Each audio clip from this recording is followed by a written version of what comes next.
दिल्ली के Rouse IAS coaching academy में 3 UPSC aspirants की मौत के पीछे एक बड़ा गठजोड़ है। इस गठजोड़ में कई गिरोह शामिल हैं। ये गिरोह कैसे काम करता है और किस तरह इस गिरोह ने कुछ लोगों पर गाज गिराकर अपनी गर्दन बचा ली, खबरों की तह तक में आज होगी इसकी बात। नमस्कार, मैं हूं पुनीत त्रिपाठी।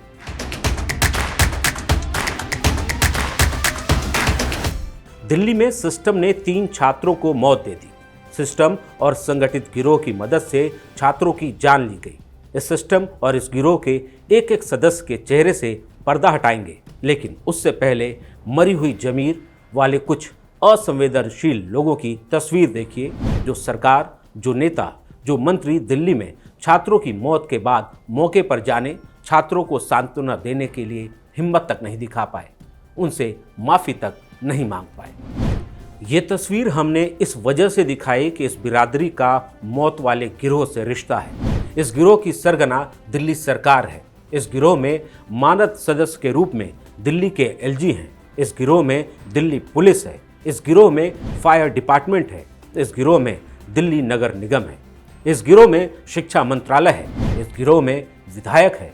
इस गिरोह में पार्षद है। 18(3) और 18(4) प्रॉपर्टी है आम आदमी पार्टी के कॉर्पोरेटर की, जिनका नाम है आरती चावला। आरती चावला यहाँ की कॉर्पोरेटर है। आइए मैं आपको दिखाना चाहता हूँ कि 18(3) उनकी प्रॉपर्टी है और 18(3) की प्रॉपर्टी में ये देख सकते हैं आप, 18(3) उनका प्रॉपर्टी है। ये हलफनामे में दिया गया, उनके लेटेस्ट हलफनामे में। पास आइए थोड़ा सा। और इसमें मौत के कमरे बने हुए। मौत के कमरे इसलिए कह रहा हूँ क्योंकि ऊपर जाकर, मैं भी ऊपर नहीं जाऊँगा क्योंकि मीडिया वाले ऑलरेडी ऊपर जा चुके हैं। पास आइए। मैं मौत के कमरे इसलिए कह रहा हूँ क्योंकि इनमें बच्चों को रहने की व्यवस्था की गई है। अलग अलग बच्चे छोटे छोटे कमरों के लिए 20 से 25 हज़ार रुपये भर कर छोटे छोटे से कमरों में रह रहे हैं इस बिल्डिंग में, इस पूरी बिल्डिंग में। और बाहर से मैं आपको दिखाऊंगा कि किस प्रकार से उनके कपड़े भी वहाँ पर लटक रहे हैं। छोटे कमरों में यहाँ पर बच्चों की रहने की व्यवस्था की गई है। ये वही बच्चे हैं जो यूपीएससी के लिए या आईएएस और बाकी कोचिंग के लिए आते हैं, तो उनको कमरों की ज़रूरत होती है, तो यहाँ रहते हैं। अब आप देख सकते हैं कि मान लीजिए कि इस जगह पर आग लगती है, फर्स्ट फ्लोर पर आग लगती है, सेकंड फ्लोर पर आग लगती है। ये एक ही एग्जिट है, ये एक ही एंट्री है, एक ही एग्जिट है। मतलब कि यहाँ पर अगर ये एंट्री एग्जिट ब्लॉक हो जाए तो जो बच्चे टॉप फ्लोर पर रह रहे हैं, टेरेस पर रह रहे हैं, वो समाप्त हो जाएंगे, ख़त्म हो जाएंगे। और ये कॉरपोरेटर की बिल्डिंग है। इस गिरोह में मीडिया है और इस गिरोह में कोचिंग संस्थानों के आसपास महंगे किराए पर जेल नुमा घर देने वाले तमाम मकान मालिक हैं।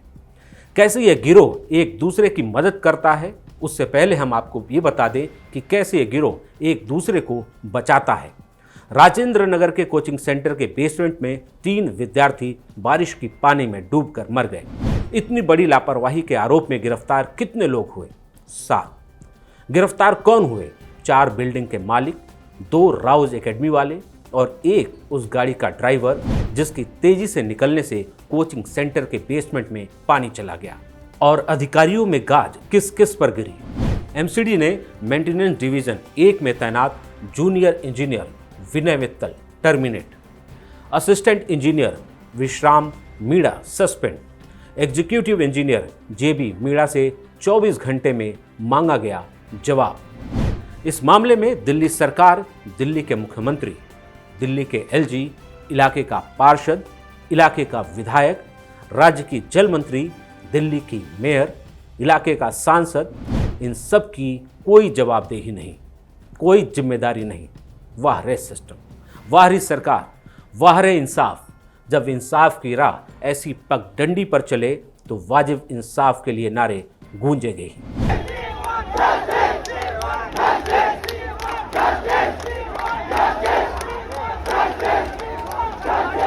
इंसाफ पाने के लिए इस बार छात्र जिद पर अड़े दिख रहे हैं। इस तस्वीर को देखिए।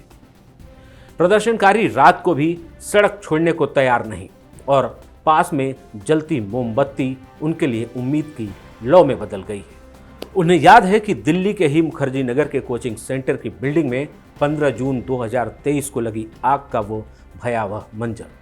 तब बिजली के मीटर में आग लगने से 60 से ज़्यादा छात्र घायल हो गए थे और जान बचाने के लिए उन्होंने जान जोखिम में डाल दी। साल 2020 में भजनपुरा कोचिंग सेंटर की पुरानी बिल्डिंग की 2 छतें भर भरा कर गिर गई थी। इस हादसे में 4 छात्रों की जान गई और अब ओल्ड राजेंद्र नगर की कोचिंग में जानलेवा हादसा। छात्रों को भी लगता है कि इंसाफ के लिए अब इस गठजोड़ को तोड़ना और बेनकाब करना पड़ेगा। इसलिए राजेंद्र नगर की तरह मुखर्जी नगर वो दिल्ली के दूसरे कई हिस्से जाग रहे हैं, लेकिन नारा सबका एक है। इन छात्रों को लगता है कि राउज आईएएस एकेडमी वाले गुनहगार हैं जो नैतिक शिक्षा पर लेक्चर देते हैं और खुद पैसे बनाने के लिए बच्चों की जान जोखिम में डालते हैं। एमसीडी दोषी है अवैध निर्माण होने के लिए, अवैध निर्माण में अवैध तरीके से कोचिंग चलने देने के लिए।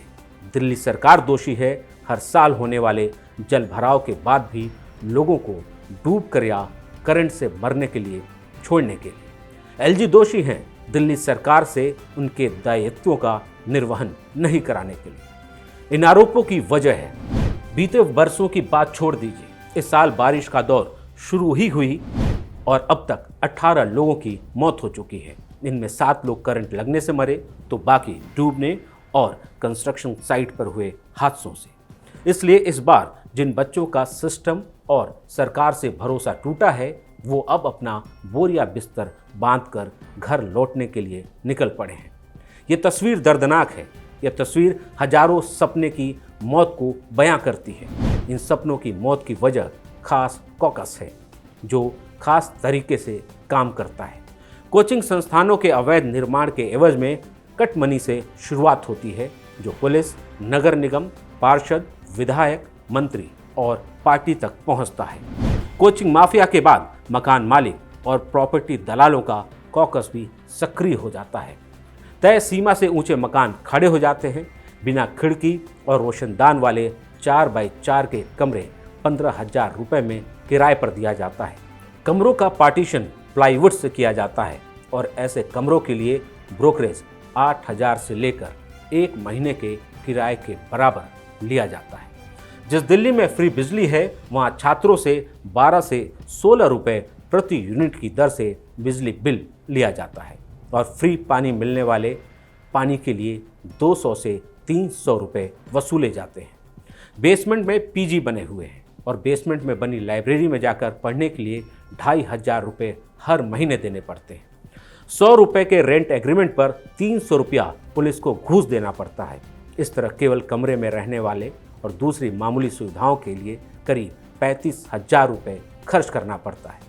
खाना पीना और कोचिंग सहित दूसरे खर्च अलग। इसलिए बाहर से पढ़ाई के लिए आए छात्र दूसरी वजह से जाग रहे हैं, इंसाफ की मांग करते हुए जाग रहे हैं। इनका गुस्सा अब उन पर निकल रहा है जो इन्हें नैतिकता का पाठ पढ़ाते थे। इसलिए अब ये उन्हीं की भाषा में उन्हें जवाब दे रहे हैं। इसी गुस्से की लहर अब उन्हें वहां खींच कर ले जा रही है जहां विकास दिव्य कीर्ति जैसे उनके गुरुजी का घर है, ठिकाना है।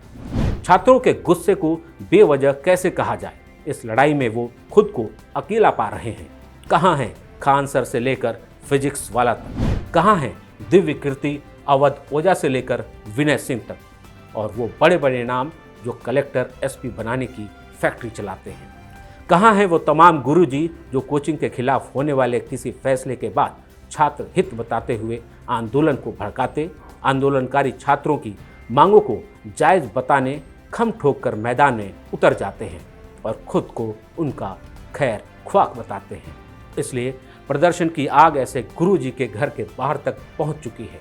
भले ही इन लोगों के सेंटर के अवैध निर्माण पर अब ताले लटकने लगे हों, इन्हें सील किया जा रहा हो, लेकिन छात्रों का भरोसा जीतने के लिए ये पर्याप्त नहीं, क्योंकि छात्रों को भी पता है कि हादसों के बाद हादसे से कथित जिम्मेदार छूटेंगे और फिर हादसों का शहर पुरानी रफ्तार से चल पड़ेगा।